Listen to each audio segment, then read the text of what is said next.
An Indian fast-track court has convicted 4 men for the rape and murder of a 23-year-old physiotherapy student on board a New Delhi bus, a brutal crime that put a harsh spotlight on the pervasive harassment of women in urban India's public spaces. चारों accused को सभी section में जो charge के समय frame की गई थी उन सभी में जज साहब ने दोषी माना है, उनको अपराधी माना है। इसमें अब उसके लिए कल 11 बजे सेंटेंस पर आर्गूमेंट होगी। इस विषय पर आर्गूमेंट होगी कि दोषी तो सिद्ध हुए हैं अदालत के माननीय अदालत के आदेश के मुताबिक। अब उसमें 11 तारीख को कल 11 बजे सेंटेंस पर आर्गूमेंट होगी, जिससे ये पता चल सके कि इस एक्यूज को कितनी सजा और कैसी सजा दी जाए। The national outcry and angry protests over the attack prompted India's Congress-led government to adopt tough new anti-rape laws, which allow authorities to impose the death penalty on convicted rapists whose victims are either killed or left in a permanent coma. The attack occurred on December 16th while the young woman and her male companion were trying to get home after watching a movie at an upmarket shopping mall. The 6 men who were joyriding in an out-of-service bus lured the young couple aboard from this bus stop.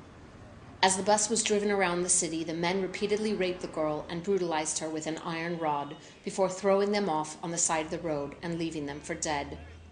The girl suffered grave internal injuries and battled to live for 2 weeks before finally succumbing. Before she died, she twice gave police a detailed account of the attack against her, which proved crucial in the case, along with forensic evidence. The young woman's parents want the death penalty for all of the perpetrators. सिर्फ फांसी की सजा होनी चाहिए कि आगे जनता में इस तरह का संदेश जाए कि ऐसी दरिंदगी फिर दोबारा इस तरह की न हो सके. But they are unlikely to be fully satisfied. The alleged ringleader of the gang rapists, a 33-year-old bus driver, was found hanging in his high-security cell of New Delhi's Tihar jail in mid-March, an apparent suicide, though his lawyers allege foul play.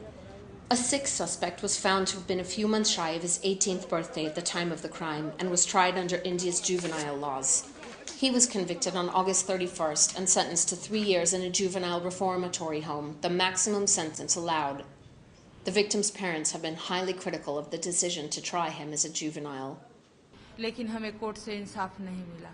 जिस तरह से उसने दरिंदगी की थी, दीदी कह के चढ़ाया था, उसने दीदी और भाई और बहन का रिश्ता को भी तार-तार कर दिया और उसको महज 3 साल की सजा मिली। ये सजा हमें बिल्कुल मंजूर नहीं। हमें कोर्ट से अपील है कि इसको भी किसी तरह रेयर टू रेयर केस बना के इसको भी ज़्यादा से ज़्यादा सजा मिले।